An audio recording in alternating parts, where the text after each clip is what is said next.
What's up and welcome. We are going to be talking Sword Art Online Progressive. The new film came to theaters beginning of this month in December 3rd, and I'm super excited because I have some special guests in the house.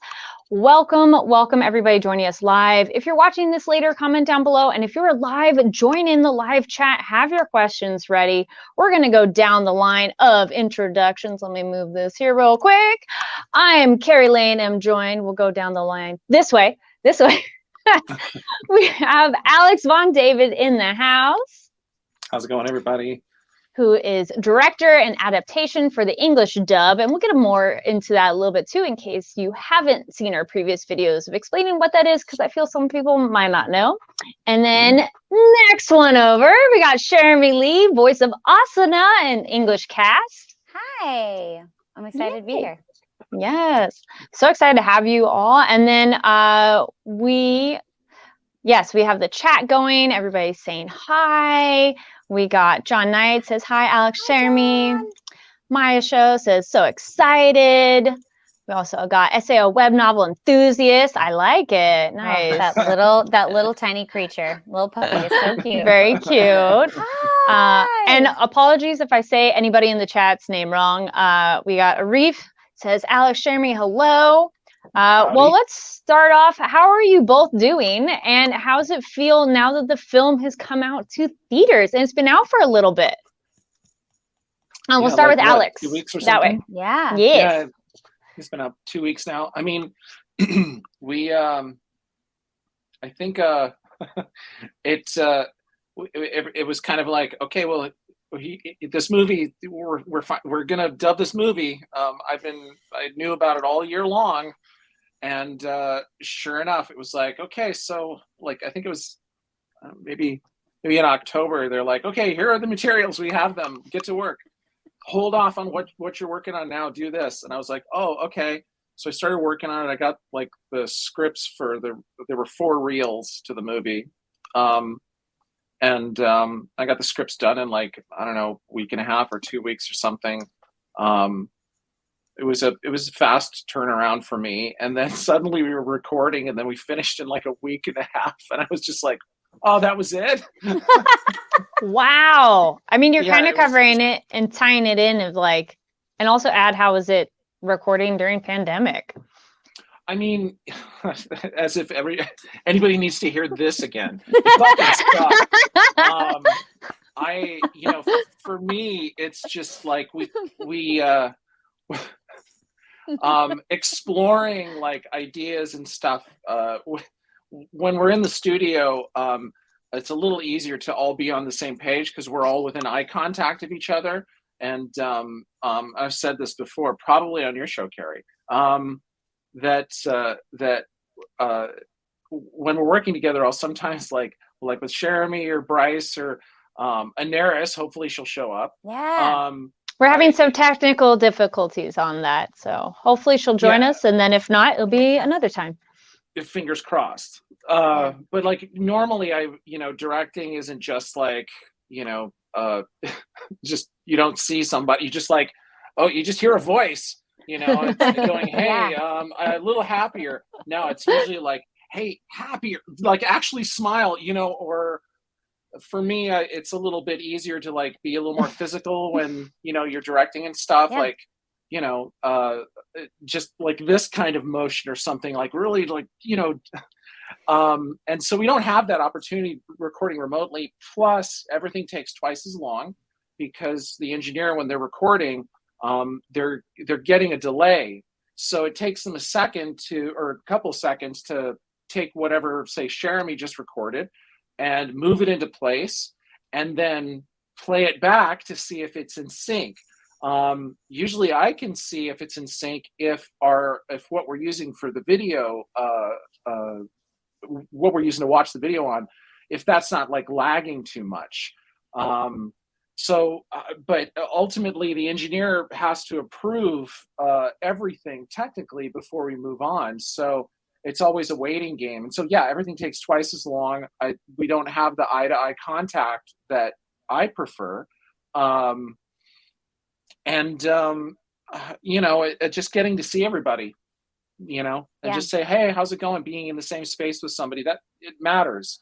And especially in a job like this, it's like, it's weird not having that. Yeah.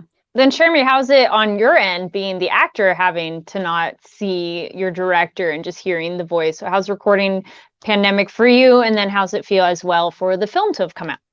Well, there are sometimes that you'll, just depending on how the booth is set up, there's sometimes that you won't be able to see the director, but there's just because of the way the booth is set up, if there's no windows. But where I record for Sword Art, usually the studio that we're in, Alex is like right next to me. The window is like between us, so we can just like look over and talk, which is great. And there's been a couple directors that I work with, and Alex is one of them, where sometimes they can like look over and watch the performance. And usually those are directors that have experience with commercial film, TV, things like that. So they like to watch, how is the actor performing these lines? How does it sound? How does it look with the animation? And they could just say, hey, you're kind of slouching a little bit, and I think that might be killing your energy. So if you kind of just, and they can't see that to give us that subtle note that shifts everything. And they can't hear it. So they'll be like, something about this is not working. I don't know what it is. And for me, I'm recording in a very small kind of homemade studio that I set up. So I've noticed, this is a very strange thing that I noticed, but if I don't have enough light in the studio, my performances are smaller. They're more subtle. I might seem a little bit more relaxed.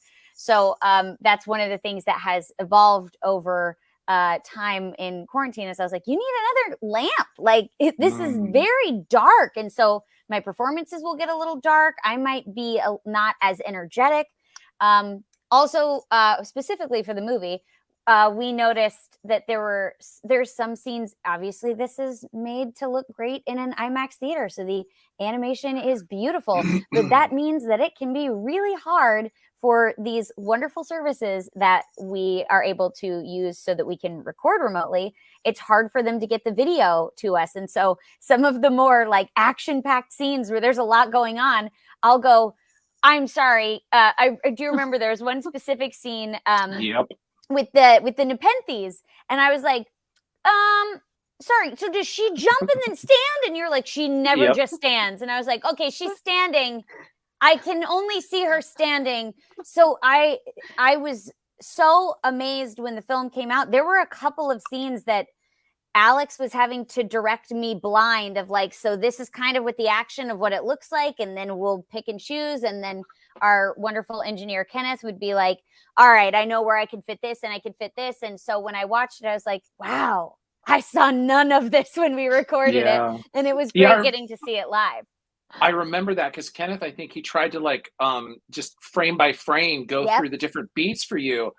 But again, when Cherami would try to record, I mean, I remember the video was also lagging for me too. So it would be like Asuna would be, half like here in the frame, and then in the next second she'd be like up here, and upside down or something like that. And so it was. And so, it's a drag, and I can't even,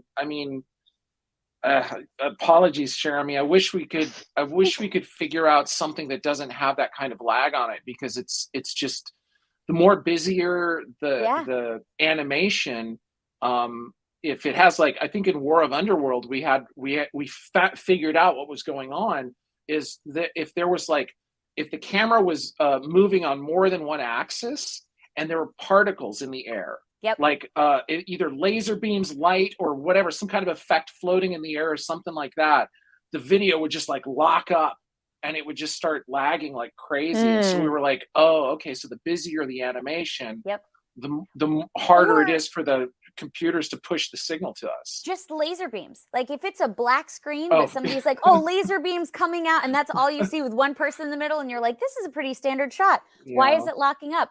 So I've found like anytime there's a fight sequence with laser beams or lights, I'm like, we're done. I'm going to see this when it airs. But that's, it's a testament to you guys to be able to like help guide me through that. And then when I watched it, I was like, man, I never would have known. Like it sounded like I saw it. So that's all you guys. Kenneth Thompson, our engineer, I have to give him props too on this one as well, because, a lot of times it's like, Kenneth, does that work? And he'd be like, oh yeah, it works. And I just say, hey, can you play it back? And I'll listen for the timing, the timing between lines or the timing between certain efforts or something like that. And I think that's what I had to do on this moment that Cherami's talking about. It was just like, hey, can you play it back, Kenneth? I can't, the picture's going to lock up for me, but as long as I can hear the beats and the timing of the beats, I think I'll, that hopefully will help me go, okay, yes, or hey, Cherami, can we get it one more time? Yeah, it's also difficult for some of the quieter moments. Sometimes when it goes into whatever service we're using to record everything, the director won't be able to hear it until it's played back. So I'm like, sorry, I don't think that worked. They're like, let me hear it, because I don't know, because I couldn't hear it because it was so quiet. So yeah, we lose a lot of time just in like placing and playing it back, and and usually Alex will be able to hear it when we're in the studio and go, that did not work, and he'll just like shut it down and we'll restart. So it's a lot of like, but I love working with Alex and Kenneth, and I know them both so well, and they know me, that they'll be like, Cherami, is something not working? And I'm like, I see nothing.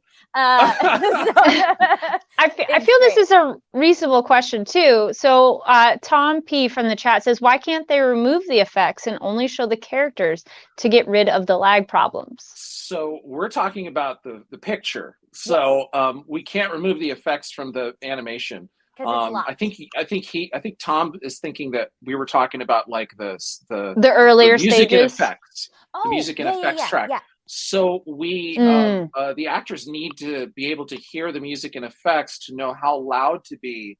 And so we can't really take those out. There's occasions where we have to for some reason, but for things like action scenes, we need to keep those effects up so that the actors know how loud they have to be, so that we can hear, like when, if Asuna does a landing, Cherami's got a couple different choices she can do. She can do it really loud, or she can do it a little more lower key. And depending on how Cherami's gauging the physicality of the character and what Cherami's hearing in the Japanese preview, that's going to guide Cherami's performance. Sometimes we'll need something a little less loud. Sometimes we'll need something a little more loud. But the music and effects always have to be in the track when we're recording, because that only helps Cherami. Yeah, totally. So. And I mean, even just music, if it's not an action sequence, there's been a lot of times that I'm so thankful that Alex has an awareness of this as well, because it's one thing that I really like. When we're sometimes able to, when you hear the music and you have like the button of a line that's the button of a scene, and then the score is going to pick up, the line kind of needs to melodically fit into and lead the score on its way. And if we don't have that music to play off of, we could be finishing the line with something that's very upbeat, and then we get some really somber music at the end, and it just feels very disjointed. And I think the same goes for the picture. Even if they gave us kind of a storyboard of like, this is what it's going to look like, I'm still not going to know the impact of these scenes, like the colors of the laser beams and all of the jumps and all the different effects and all of that. That also informs my performance of how fast and frenetic and where she's jumping and how that's working. So when you're dubbing, all of that is essential. And sometimes they'll send us picture that isn't locked, or we'll get storyboards for this, or animatics for this quick piece. And it's a lot of questions of, well, we don't know what their facial expressions look like now because this is an animatic. We know that this is a human, and we don't know what the colors are going to look like for this scene, which also tells you kind of a little bit about the personality of the character oftentimes. So it's all absolutely informing the performance. And it's, of course, we would love to be able to get everything perfect as far as the picture and the way technology works.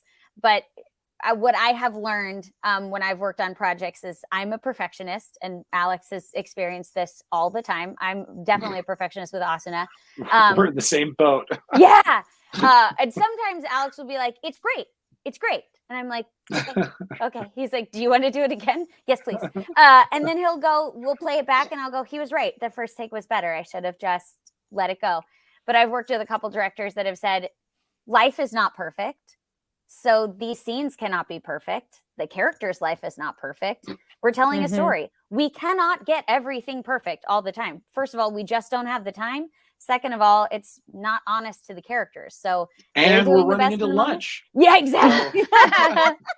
So we're moving on. Sorry. We're moving on. We have to get it done. It's going to mix tomorrow. That was different with this one. Like Alex said, it was a quick.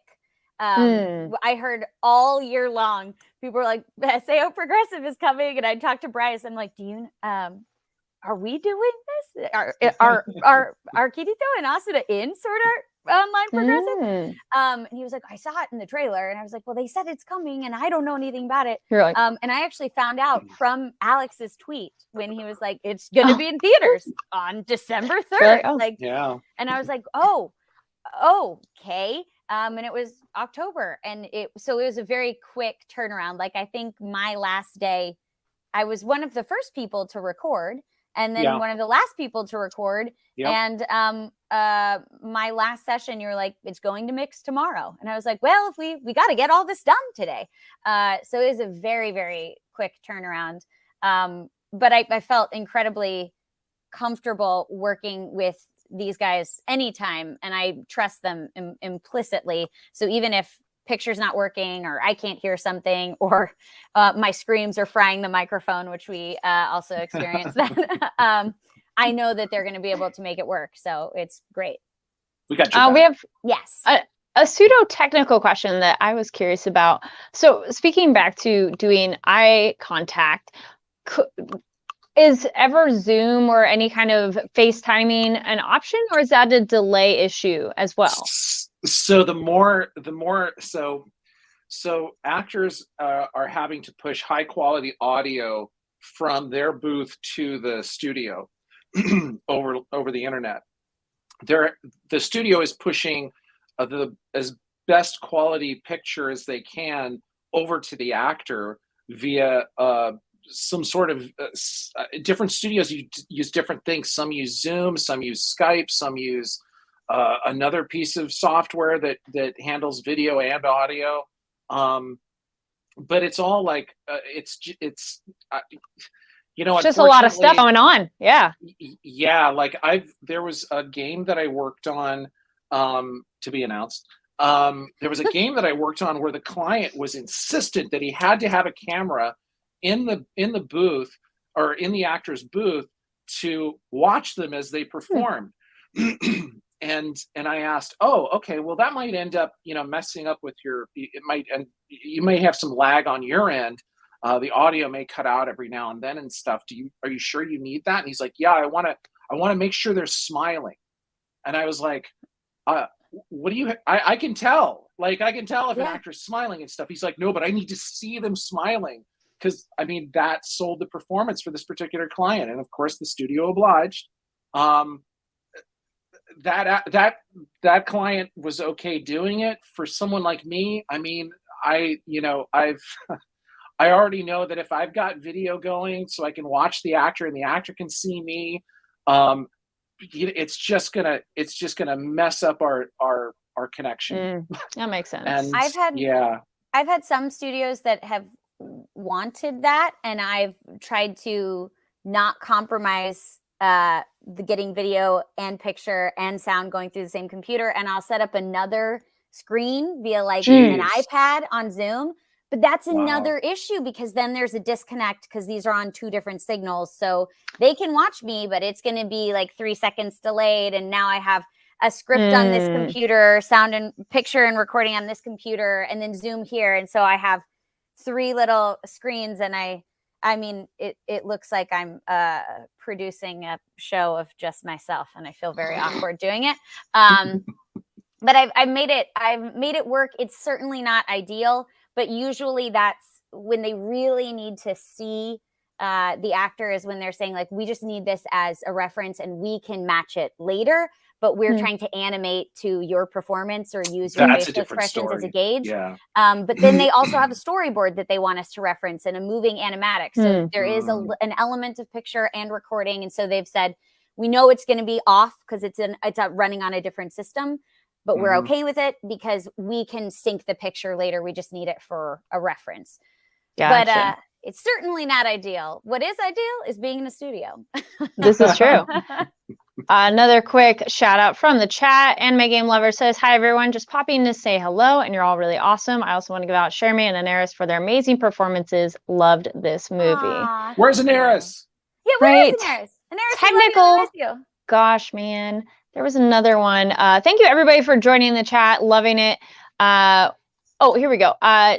JR Pictures asked, was there a lot of novel reading and rewatching the first 2 episodes of the original anime before going into this film? I feel that's a little bit more directed for Alex because you have a bit more of the prep of setting this up, but also Cherami as well. Was there how much kind of research went into this ahead of time? Because this is like getting back, digging in those old memories of going back in time. You want to go first, Cherami? Sure. I read the very first Sword Art Online progressive novel. I should have watched the first 2 episodes, but I feel like those are so ingrained in my brain that this was the first anime that I got to work on when I was in LA. So I remember that first session very vividly. So I definitely remember those 2 episodes. I did remember messaging Alex and saying, so is it just the book? And he said, well, the first 30 to 40 minutes is not in the book either. It's fresh. So there was no way to prep for that. And I just read the adapted script before my first session to kind of figure out what we were walking into and getting to know Nito, because there is no basis of that relationship or background, and there was no way to research that. Yeah. I was going to say, sorry, Alex, before we go to you, kind of building off of that, Cherami, what was it like for you to essentially have to pull your character back? Because where we know her now, Asuna is total Banff. It's almost comical watching some of the scenes in this movie because it's like, oh no, I can never do this. And you're like, just wait, it's funny because you're like, of course you can. But what was it like for you as the actor having to essentially bring that back in? And because your voice sounds great, if it really sounds different, like it sounds like I don't want to say weaker, but a more, I don't even know about timid is the right word, but it sounds like a different person in a good way. Because I was like, that's not what she sounds like. I do remember seeing a comment on the trailer. I don't know if it was Twitter or Instagram, but somebody sent it to me and they're like, I thought this was a great comment and you should read it. It was like, what happened to Asuna? Why is she so young all of a sudden? I was like, because we're going back in time. But I was like, great, I'm glad they noticed. That's awesome. I'm sure they meant it as to troll me, but I was like, thank you for noticing. I've said so many times working on Sword Art that it's very interesting to me that the journey that Asuna is going on through these episodes somehow is relates to what I'm going through, and it is incredibly helpful to my growth to be able to go through some of these emotions that maybe I don't even know that I'm dealing with through her. First of all, I can completely relate to all of Asuna's scenes where she's like, I have no idea what I'm doing with these games. I feel so uncoordinated. In fact, my husband looked over in the scene where she's crying. She's like, of course you're going to be fine. You are great at games and I don't know how to play it. I'm going to die. And he looked over and he was like, that's real. That's all real. There's no acting there. Because I'm just not super coordinated with games. So that was really nice getting to experience that. I think her feeling very isolated, feeling very depressed. I've talked to multiple people about this. I dealt with a lot of depression from being isolated during COVID for this last year, and it was really challenging. And so getting to kind of experience some of those moments again and figure out watching Asuna come out of it and take a stance of no, this is who I am and I'm not going to let this beat me, and I'm going to find the hope in this, because that was one of the things that I kind of understood why I was going through that, is going, oh, I've lost all hope. That's why I'm so sad. And so I need to figure out how to find myself again. And so it was so interesting that this movie, we're recording it while I'm dealing with this in my life, and getting to watch Asuna kind of come into her own. And this innocence and naivete that she has goes away real quick when things get really dire, and she's got to find a strength. But that's not without experiencing the grief and the loss of the life that she used to have before, and then having to figure out how she's going to make it through this, and who does she want to be as she goes on this journey. And it was lovely to get to see Asuna before the Asuna that we knew. And I thought it was very well written and really well animated for us to go through that. And there's still some fun moments. Like, we're not going to lose the sweetness and the positive nature that Asuna has. Yeah. And then Alex, and for you, what was it like having to essentially rewind this character or dig deeper back in time to bring out who she was from quite some time ago now? Well, I mean, so I read Progressive Volume 1 and 2 ahead of time. I read them twice because I had all this prep time because I didn't know when the movie was coming. I knew it was supposedly at the end of this year at some point. So I read those. I did watch the first Aincrad arc of season 1 again. When I started working on it, I had like the first 20 pages of script, so the first the first reel, and I had the video. Not subtitled. And so I started it up and I opened up the script and the video's rolling, and who's Mito?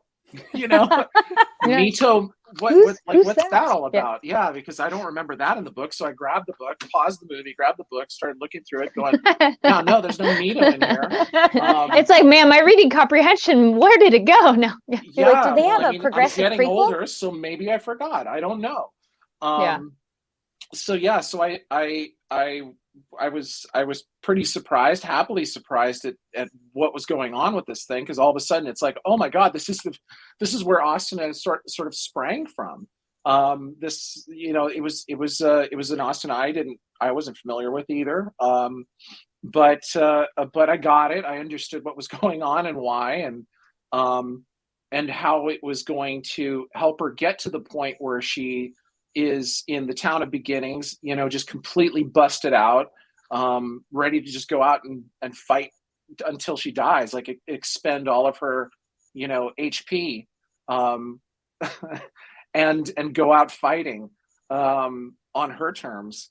And I was like, okay, well, this having Mito there as part of her motivation to do that was pretty smart. Also, Mito's a pretty cool dynamic character. Yeah. With her own like sort of issues. She's not 100% perfect, as anyone in the movie can tell you. But yeah, I mean, I did that kind of research, and I had the book in front of me when I was working for at least the last half of the movie, when it picks up what was going on in the book.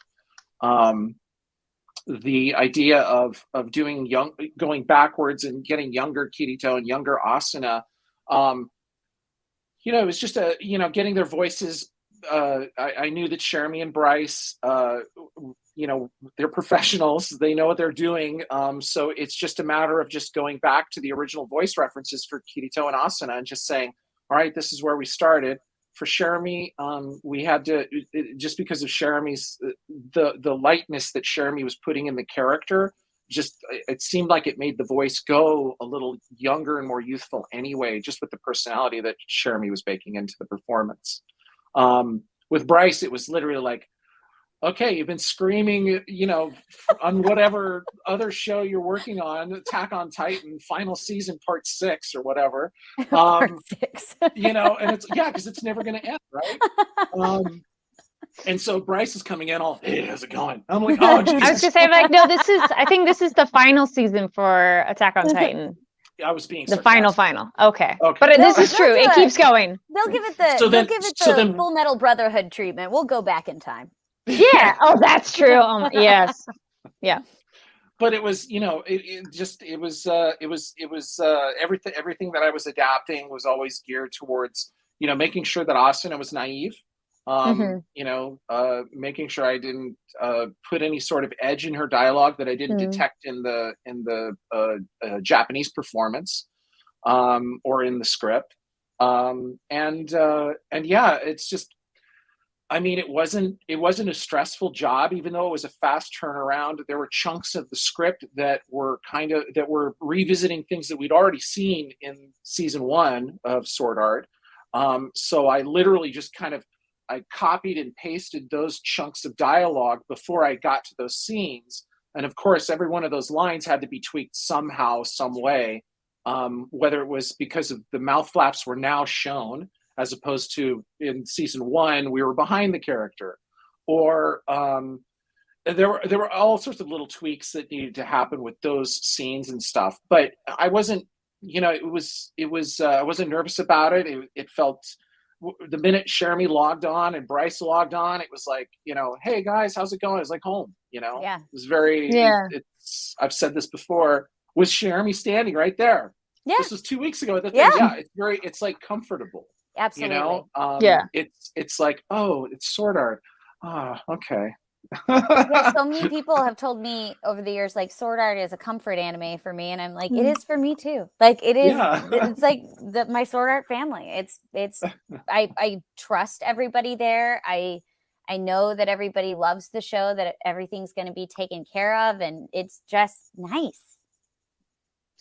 I was going to say, then we got a quick shout out to the new member in the cast. Mito struggles with interacting with others. Were very good. I enjoyed her character greatly. And then, I think we're not going to be able to have Aneris be joining us today, which is unfortunate. Technical difficulties. Yeah. But I enjoyed the character Mito, and I think Aneris did a great job of this. Felt like a really real, grounded character that I feel like I could have met them at school. But you also want to be friends with them because they seem really cool and interesting. And so that was, I think, a great addition. And it is interesting to have something that's not in the light novel, but with any kind of title, it's kind of cool when there's a slightly different version, because then if you've already read it, hey, here's something new, and it doesn't feel repetitive. So yeah, because there's that. Progressive, the book, Asuna still takes a back seat. She's somebody that Kirito meets later on. It's still Kirito's story. So to have this movie be Asuna's story, kind of like what Ordinal Scale was, that movie, that was kind of cool, I thought. And then adding that character of Mito, which, by the way, since Aneris isn't here, so come close, everybody. Okay. So Aneris, I never really worked with her. I worked with her like once before on East 9. And it wasn't a huge character or anything, but I thought she was really good and stuff. I thought she was great. And then Mami Okada at Bang Zoom, when she finally got around to telling me who was playing who in this, like, I knew Cherami was going to be Asuna and Bryce was going to be Kirito, obviously, but yeah, I was really concerned about Mito. And she said, oh, it's Aneris. And I was like, oh, geez, I only worked with her like once. It was on something small. But when Aneris logged on and I told her the story, she was so into it. Like I said, okay, so here's Mito, here's her journey. This is what she looks like. She's kind of isolated herself from other people because, she's so smart, but there's this one moment that we're gonna, have to record where she's, wanting to play video games with her friends, but they don't want to play with her. They kind of shun her because she's so good at video games, and she just, beats them because, it's what you do in a video game. If you're playing a certain type of video game, you're going to beat somebody and they're not going to win, and that's going to bum them out. But I remember Aneris was really, she was really into getting into all the little layers of Mito. Like she was really thorough. And there were times when Kenneth would play something back to check for sync in something. And Aneris would be like, hey, Alex, can I do that one again? And I wouldn't even ask her what she wanted. I'd just be like, because I had already heard something that I wanted different, or just a different kind of ending or whatever. And so we rolled, and Eris, it was just like working with Cherami and Bryce for so many years. This is how it was working with Daenerys, like right off the bat. She was already kind of like she was always paying attention. Yeah. And she always had like an idea of what she wanted to do based on what she was hearing in the Japanese performance, what she was seeing in the animation and stuff. So it was comfy working with Daenerys too. So I hope her character comes back, because then we have a big comfy session. I would love for her character to come back. But like one of the things that I think, because obviously I didn't get to work with her because we all record separately, but one of the things that I always heard in her reads is that she always seemed very present and very like she's in it, which was nice. And that's not to say that most actors are not. I actually think that's why a lot of people say like, oh, I love acting, because we spend so much of our lives not being present. And when you're acting, you got to be present. You got to listen. Yeah. You got to be in it. So I think that's why so many people will say like, yeah, I took an acting class and I really loved it. It's like, yeah, we love being present. We love being with people. But she was just very, very present, very honest. And that's one of the things I love about Sword Art is the way that the tone of the show feels very cinematic and very grounded. And she was super grounded, which I really, really liked. And I could see immediately why Mito and Asuna would be friends based on her performance. Like it just made sense. Yeah. Nice. Kind of a rewind comment, and speaking into the alternate versions of this, rewind as in going back, looking at some of the comments. So someone saying, hello, I haven't watched the movie yet in dub yet, but finished listening through the SAO audiobook, and it's fantastic work. Yay. And personal plug, go check out my Instagram, because I talked with Cherami and we did talk about the SAO audiobook. So go check out that.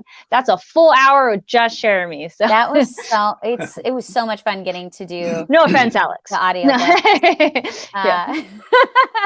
You have to do a full hour with just Alex, right? No. Just literally Kari stitch your videos together. It's the same thing over and over again. No, it's okay. But then kind of, so that's a comment on it, but I do like, then this kind of goes into a question. So Cherami, did narrating the audiobooks for SAO help with doing progressive, and how different was the experience? No, it was fantastic. I did not do the first audiobook, but I narrated with Bryce the second and the third audiobook. And what was fantastic about that, obviously I've been able to watch the episodes, but while we're recording it, I get to see the subtitled version, and then we spend all this time working on the moments that have Asuna in them. But if it's something that's from Kirito's perspective or any of the other characters, like I'll watch it while the episode is on or while I'm watching the full series, but I'm not going to know backwards and forwards that moment. So what was great about getting to do the audiobooks is I got to see backwards and forwards all of those moments and get really into, like, get in deep with all those characters, and then get their added perspectives and their thoughts and all of their feelings, which was really fun. And I worked on it leading up to progressive. So it was a nice way to kind of get back into the world of Sword Art, and getting to work on War of Underworld as well. So while everyone's like, I bet it's been such a long time since you've gotten to do Sword Art. I'm like, I mean, yeah, but I've gotten to check in and do all these other parts of Sword Art. So it didn't make it so much of an abrupt. I mean, I think we had a much bigger break before we started working on War of Underworld. So that felt a little bit more of a jump getting back into that. The audiobooks are very different. You just had, like you started the audiobook, I think you said was what? It was right after War of Underworld finished? Yeah. Yeah, so you were doing Sword Art like the nonstop. whole time. Yeah. And the thing that's fun about the audiobooks is when I go into work on an audiobook, and I don't do audiobooks very often, But I'm seeing kind of in the few audiobooks that I've worked on how different directors and different studios have different ways of working. But for Sword Art, I would like go in the morning and we would just like read for hours. Sometimes that would be my whole day, is just doing the audiobook. And then I'd go home, we'd read, and then sometimes it'd be like 3 hours a day. But it really just felt like being at home and I'm reading a book, except when you're reading an audiobook, if you trip over the words, you got to start back over and make sure it's clean again. And I don't usually read out loud with all of the voices. The only thing that was really intimidating for me is doing my version of all of these other incredible actors that I'm friends with and I've worked with, doing like, it felt very weird saying their words and their lines and jumping in. I was like, this sounds nothing like Cassandra. This sounds nothing like Sarah. This sounds nothing like Bryce, because it can't. And that's what I had to make peace with very early on, is like, you cannot be perfect at being someone that you are not. So just do your own interpretation of it and we'll move forward. But I'm glad everybody's enjoying it, because I really did love working on them. Though, since you mentioned that before on our IG live chat, I'm like, I'm waiting for the clip of you and Bryce doing your other characters' impressions. Yeah, I'm like, yes, please. This needs to be a video. This has to exist. Yeah, I'll have to. Whenever I see him, like they've been traveling so often. Yeah. And so I really need to go over and like hang out with them and be like, okay, Bryce, we've got to do a TikTok. Do it. Just real quick. Do it. Yes. I need you to be Asuna and I'll be Kirito, and we'll get through 2 words and then we'll keep laughing and that'll be the TikTok. That'd be perfect. You know what? That's what us fans would love too. So speaking of that being like a highlight, Maya B Show says, what are some highlights, or what are some of your favorite moments from working on this movie, when working on the movie? We'll go with Alex, because we just had Cherami going. The one shot. So I like the whole movie. I think the whole movie is really amazing and stuff. But my favorite thing from the movie is when Mito and Asuna, they're going to go fight those boars. It's after that little conversation in the field where you're learning about how to commit when you're going to start a sword skill and following through and all that kind of stuff. And these boars go running through the field and across the path that Mito and Asuna are standing on. And then Mito says something like, you want to get some more practice in or something? And Asuna says, yeah. And then it cuts to this wide shot, and just the way the music is and how the boars are kind of making these little like clearing these like paths in the grass. And then the way Asuna and Mito are animated running through the grass from above like that, it's so charming. Just that one shot. And that I don't know why, but every time I hear the Sword Art Progressive, when somebody says Sword Art Progressive to me, I instantly think about that shot. Don't know why. I love that. I love that shot, and I love that transition, because when we were working on it, I was like, this is so necessary, because everything we've seen up to this point has been so dire and so severe. But when human beings are living in really scary, upsetting times, we have to find the little pockets of, yeah, sure, this will be fine, or this is normal, and that's really what that moment is like, in all of this chaos and trauma, we find a little normal moment that's just, it feels really sweet. Yeah. And there's one more. Can I go for 2? Go for it. And then the person who asked the question followed up saying, that's so cool. The scene was breathtaking. The whole movie is just absolutely stunning. Agreed. It's so pretty. Glad you liked it. Glad you liked it. So there's when Kirito first meets Asuna, there's a moment where he's trying to put his sword in his sheath. Oh, I love it. Yep. So there's something that we added that wasn't in the Japanese, but I thought it was necessary. And it's Kirito doing kind of like a weird, awkward, embarrassed sort of grumble as he's walking away with his sword kind of just like held sideways after he did his massive fail. But I don't think anybody hears it, because I know in the premiere, everybody was laughing when he was trying to stick his sword back. And then they totally couldn't hear him kind of doing his little as he walked away. So hopefully, if it comes out on home video, Nobody people will laughed. finally hear Bryce's little uncomfortable groan, which I just thought was the cutest thing ever. I remember explaining it to Bryce, going, "Hey, Bryce, let's just put this in, and if Aniplex doesn't want it because it doesn't exist in the Japanese, that's fine." And he gave us like 2 or 3 different versions, and I was like, "Oh." They were all great. But yeah, it's such a cute little sound that he makes.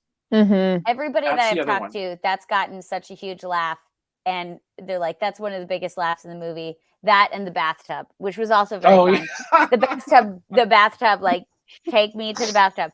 And the other scene that I love, and I don't usually remember exact lines and quotes from stuff that I've worked on unless I've had to say it multiple times or unless it was a reference line. But this one I think of all the time, and I probably always remember it. And it's the scene at the end, or near the end, with Asuna and Mito, where she says, "This boss isn't done yet," or "This battle isn't done yet." Oh, shit. The line was initially, "And neither are we." And I loved that so much, but it didn't fit. So we tried to make it fit, and it didn't fit. So a different line is in the movie. But I just really loved that Asuna is like, has that moment, and it's so necessary in the film. But it was such a poetic way to be like, we're good.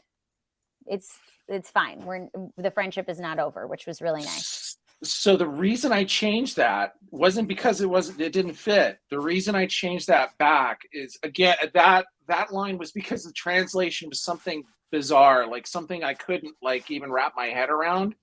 And I thought, oh, well, since this Mito character is here, I didn't want Asuna to be, because Asuna doesn't like just brush Mito off all cold and everything like that. That's not who Asuna is. No.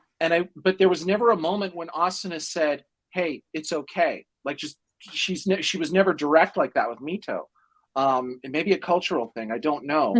But I thought that moment maybe needed that. And so I wrote it, or I adapted it in a certain way to say that. We recorded it, and Cherami, you did a great job. You sold it. It's awesome. But in thinking about how the movie ends, and true, and how you and Mito, have your little moment at the end. For those people who haven't seen the movie, I'm not spoiling it yet. Yes. I would say if you're joining us now, you should have watched the movie, because we've gone pretty in depth. Yeah. But then I was like, it was something that literally kept me up all night over the weekend. Yeah. And I remember we came back to it a couple of times. Yeah. It was just that one time. It was just that one time. I know we had an alt or something like that, but the whole weekend I thought about it, and then it was the next day or whatever, Monday or Tuesday, when it was the last session with you, Cherami, I think. Yeah. And I was just like, I'm so sorry, but we got to change it to this, because I don't know if you guys are. Yeah, I don't know if you guys are cool. I think maybe the line, the way I adapted it, might be a little too leaning strong in one direction. It was a great line, and it was a great little moment for a line like that. And Cherami did a great job, and Anaris did a great job in it too. But it didn't, like you said, it didn't fit the moment and the way the story goes. And we're in a tricky situation doing this movie, because any decisions that we make or any performances that we make, we've got a whole lineage of story that comes much later. So we can't really alter the trajectory for these characters because we know where they go. So we're kind of in a We tricky don't know where situation. they go. Yeah. Yeah, we don't know where they go. Who's Mito? I mean, she just Yeah. appeared in this movie. Exactly. So who knows how they're going to use her in other movies? I think have no somebody idea. should start giving us some memes and inserting clips of Mito like into other scenes of like, she was there the whole time. She's watching. She's Real behind that quick. tree in episode 10.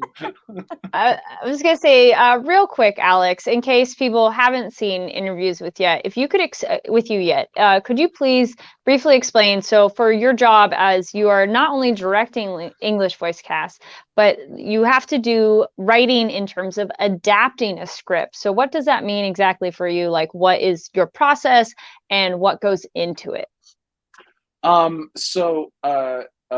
If I get offered a job that I take, I usually try to collect as much research as possible. Nowadays, I'm certainly buying books or getting the manga or something, just to get a head start on what the story is, because sometimes these things are haven't started streaming, or they're in the middle of the stream and we got to start, and I need to know where story arcs are going.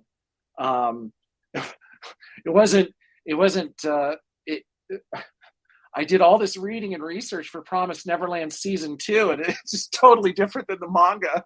And I was like, oh shit, what's going on? But for Progressive, thankfully the novel was there, so I read that. I'll get in this case, Bang Zoom is the studio that hired me to do this for Aniplex, and they'll give me a video, they'll give me a translated script with each line and each effort with its own unique little time code that's, corresponds to the video that I've got.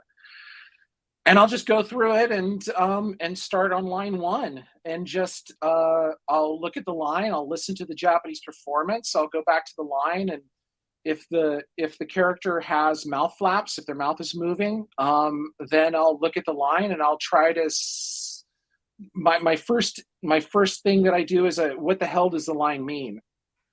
Because depending on who's translating it, there's a lot of different translators working. And I don't know who's working on Sword Art at any given moment. But a lot of times a simple line can be mistranslated. Things might be wrong, like maybe I don't know, the tense is wrong or something like that. But most of the time, translations are great, and the translations for Progressive are fantastic. It was just a matter of trying to figure out how to make these translations, how to tweak the phrasing of the translations to match the mouth flaps, and also make them what's the word? Make them make them kind of like what I remember and what Asuna is supposed to sound like, and how she speaks, how she phrases things. Same with Kirito. I wanted to make sure that there was that that was, God, I can't remember the word for some reason. I don't know what happened. Continuity, I guess. Yeah, continuity. Okay. That's the word. Yeah. Thanks, Kari. Yeah. Sorry about that. Yeah, so that there's that continuity in there too. Yeah. And having worked on all the Sword Art animes, it's kind of like it's not second nature if you think that, because I still would have to refresh my memory and be like, oh, wait a second, what is Asuna like? What is Kirito like in the beginning? Klein, even Liz, and those kinds of. You've worked on so many projects in the last 8 years. Like, there's no way that you would remember like all of those little tiny nuances. So it's like, usually with Asuna, just the way she looks kind of brings that back into memory. But yeah, I still watched a couple of episodes of the first season to make sure that even though Asuna was a little more naive, I guess, that she still phrases things the correct way. She is a super smart girl. She's not going to say, you gonna. No. She's a bit more on the proper side. Thank you for explaining, because I feel sometimes with any side of production, sometimes people are like, so yeah, I'm a producer, and people are like, but what does that mean? What does that do? So adapting, how is that involved? We're getting towards the end of our time, and I see a fun question here. Oh, shit. Cindy says, no, not too bad. If you could use any food from SAO to try in real life, which would it be? Look, speaking of the movie, the transformation of that bread from like bun. being just so like when she's in the rain and she's eating that and it's like just the worst, and then from it being that fantastic, I'm like, I gotta try that. I gotta try that with the magic edition that Kirito had in his back pocket, because it made such a difference, and I need to know how great that was. Well, Katie says, yeah, adding that kind of sparkle when Asuna eats the bread and cream adds humor and finesse. Yes, yeah, I would like to try that for sure. But also the Asuna sandwich is so iconic for Asuna. Yes. Oh, that. Well, and then also SAO Web Novel Enthusiast says the food in SAO seems to mimic real life dishes. So it does seem to meet like real food. So at one point in the progressive novels, Kirito and Asuna eat a made up dish, but Asuna comments that it's like oatmeal. So Alex, what would be one item that you would want to try? That horrifying looking fish that was in the cabin. Remember that fish on the plate? Yes. That the fisherman like. Yeah. He was like, like that. That was. I want to try that thing. Oh, I'd forgotten about that. I did get to talk about the fish in the Asuna sandwich. I did get to talk about that fish in the audiobook that I read, and I was like, I know this fish. I did. Okay. And then another one, because we don't have a ton of time to go into it, but I was curious, Cherami, on your thoughts, because I was going to ask Anaris as well. And SAO Web Novel Enthusiast kind of had it. So Cherami, since you voiced Asuna, do you think there was any kind of subtext between Mito and Asuna while reading the lines, especially in the beginning segments? So how would you describe their relationship is a safer question. I mean, if there was any subtext that they had written into it, I'm sure that you could interpret that as such, but I didn't really read into that.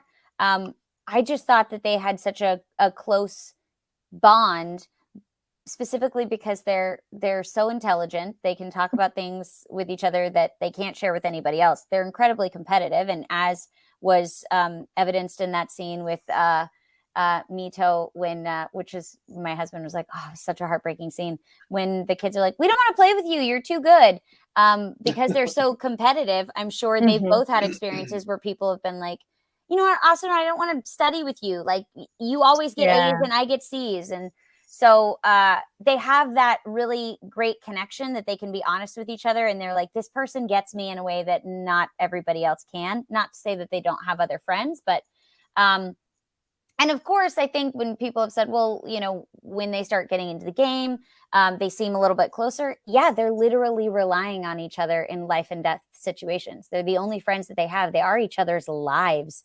And if they're kind of asking, was there a romantic connection? I'm like, I've had best friends that have been my roommates, and there's been zero romantic connection there. But have I talked to them more intimately about things than I have with other friends? Yeah, because I see them every single day. I've experienced things with them that I can't share with anybody else. We've got each other's backs. We're literally living together. We're making sure that each other is covering rent, that we've got food. If anybody needs anything, like that is your person. That is your lifeline. And what anybody interprets of that relationship saying, well, this reminds me of a friendship that I have, and it was more romantic. Well, then great. That's what that relationship inspired and how you related to it. And I think that's fantastic. But for some people, they may watch it, and that's what I saw. Like, this is my best friend. This is somebody who understands me on a deeper level. Asuna certainly can't talk to her mom about that or her dad about that. She's got Mito, and that's really nice to have that person. And Daenerys asked me about that too. I think we already talked about this, Karen, right? So Daenerys asked me about that too. Like, are they like, is Mito in love with Asuna? Is that what's going on? And I mean, my answer was, Yeah. Based on what I know, having watched the movie several times, having worked on the script, this one moment with the video game, what I've seen based, backwards and forwards, the stuff that you haven't seen, Inaris, I would say it's not a romantic relationship. It's just a deep friendship with this really lonely girl, Mito. Again, she's kind of isolated herself just to protect herself. I can certainly relate to that. However, since I don't have access to the creators, Correct. I can't make that call. Yeah. When I was adapting, this is another reason why that one line that Cherami really loved. Again, you did a great job on it. I think so much. I think the line also maybe kind of edged a little towards the romantic. Sure. Yeah. But again, it was trying to make sure that the adaptation didn't lean one way or another was kind of important, because I honestly didn't know if Mito really had romantic feelings towards Asuna. It was just a feeling I had based on my experience with the movie and working with the script. So that's what I told Inaris. Whether she used that or didn't use that, you'll have to find out from her. So. Yeah, I think the evidence. I mean, obviously, if we find out later, we get more scenes with Mito. Fingers crossed, and that we see that it's confirmed one way or the other. I would totally understand whatever direction they wanted to take it, but based on what we've seen and based on what we have, if they have those feelings towards each other, or it's one-sided or one way or the other, they might not know definitively how they feel. They might be still kind of figuring that out, which is cool. Oh, is the cat here? Yes. Oh, hey, kitty. He's like, meow. Hi, Zen. Oh, hello. Well, I was also kitten. Oh, it's so cute. I was also going to add, art is subjective, though. So even regardless of what the creator puts in it, the people involved with it, how you, the viewer, watch it and interpret it could be completely different as well. So there is that. So I'll save that for my interpretation.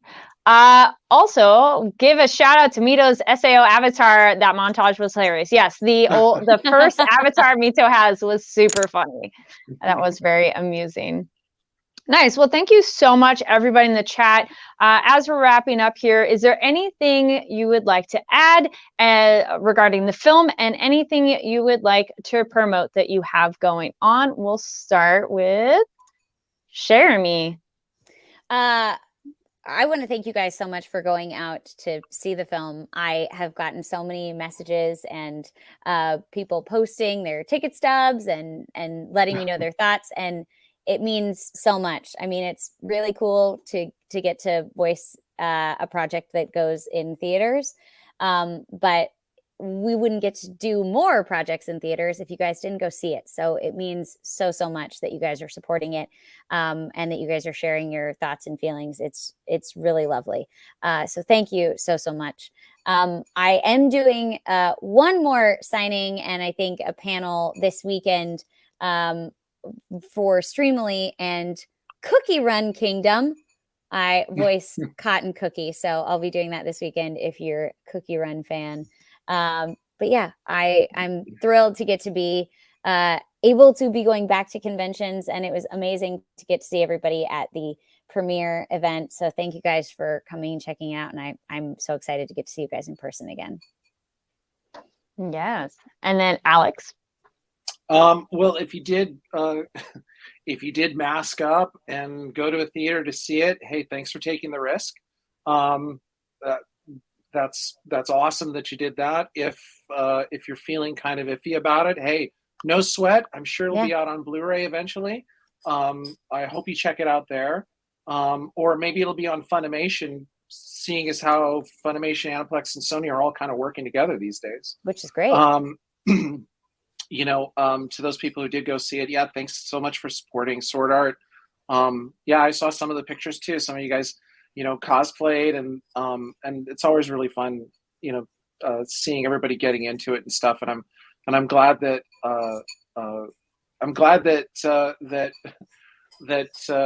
we made you happy for a little bit, and hopefully, I don't know, hopefully if there's another, if we work on the other movie that has been teased already, hopefully hopefully things will be better by then and we can all be in the studio. Until then, so great. Yeah, it's like, what are you gonna do? As far as like stuff that I'm working on, there's nothing I can talk about. Okay. There's still the thing that Cherami and I worked on like 5 years ago now. So people ask me what is the most favorite thing that you've worked on. I'm like, you'll never see it. You're never gonna see it. No. The show that never was, or the project that never was. Yeah. But that's the thing. Like, it was, and it's great. You never really know. Good. And there was never a question of whether or not it would see the light of day when we were working on it. There was never a question. Like, the only question was, where is it going to go? And so that project taught me, I've learned this lesson multiple times, but that one specifically drove it home, of like, you got to be grateful anytime anything gets released and sees the light of day, because sometimes you never know. And things that people will say, oh my gosh, this outlet wants it and this outlet wants it, and we're going to do this one. We have so many options. We just don't know. It's a wealth of riches. And we don't know what we're going to do. An embarrassment of riches, rather. And we don't know what route we're going to make. And then it never, ever sees the light of day. Yeah. Well, they can follow both of you online. So when you do post something and it comes out, go follow those over there. I can't quite point. There we go. Thank you, Cherami. So follow them online. Also, if you're watching this later, their links are down below for Twitter. Thank you so much, everybody, joining in the live chat. It's so fun to have people join in that. And if you're watching later, again, no worries at all. Please comment down below your thoughts on the film. I was going to say you can go into spoilers because I'm hoping you've already seen the film by you're watching this, because we really get into details. And thank Everybody you for dies at the end. Oh, oops. Sorry. You're like, wait, whoops, wrong thing. No, the real spoiler is, if you die in the game, you die in real life. So, So, yeah. Oops. Sorry. But again, thank you everybody for watching. I'm Kari Lane. Make sure you click that subscribe button. Also, I'm going to put a link on later after this is done on my YouTube channel. If you want to relive War of Underworld, I had these two awesome folks, as well as most of the cast of War of Underworld, over on my YouTube channel, which I'll link that down below. So in case you're doing a rewatch and want to have a discussion, please do check that out. And yes, thank you very much. This was a lot of fun talking with both you, Alex and Cherami. It's always a pleasure and so fun to talk SAO with you both. No, thanks for having us on, Kari. Thank you. Yeah. And again, everybody, thank you again so much for watching and joining us, and stay safe, and we'll see you next time. Bye. Happy holidays. Happy New Year. Happy holidays. Happy New Year. Yes.